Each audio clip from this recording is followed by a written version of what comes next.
Hello, welcome to Film and Television Examinations, Episode 8. And for today's episode, we're going to talk about the Western genre. Now, the Western genre, is usually about cowboys and cowgirls and just outlaws in general who are trying to survive in the Old West, or the American frontier, as some people would call it, during the 1850s and 1890s, usually featuring gunfights, robbery, and just a general type of anarchy if you were an outlaw. And sometimes they would try to team up with each other, or constantly betray honor among thieves and all that kind of stuff.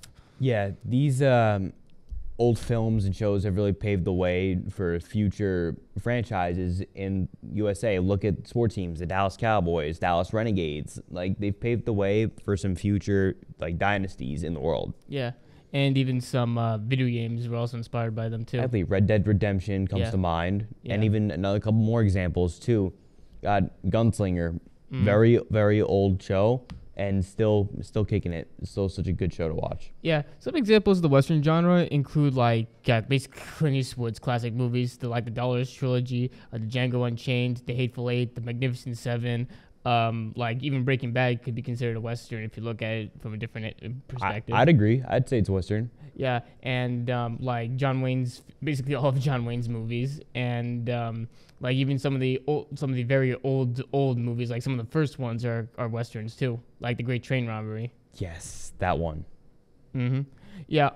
So Westerns, they tend to have their own type of genre. True, they would sometimes mix with stuff like comedy, action, all that kind of stuff. But their own genres include spaghetti western, neo-western, and revisionist western. Now, revisionist is sort of modern day western. With a more how to put this with a more aware angle and all that. Yeah, for sure.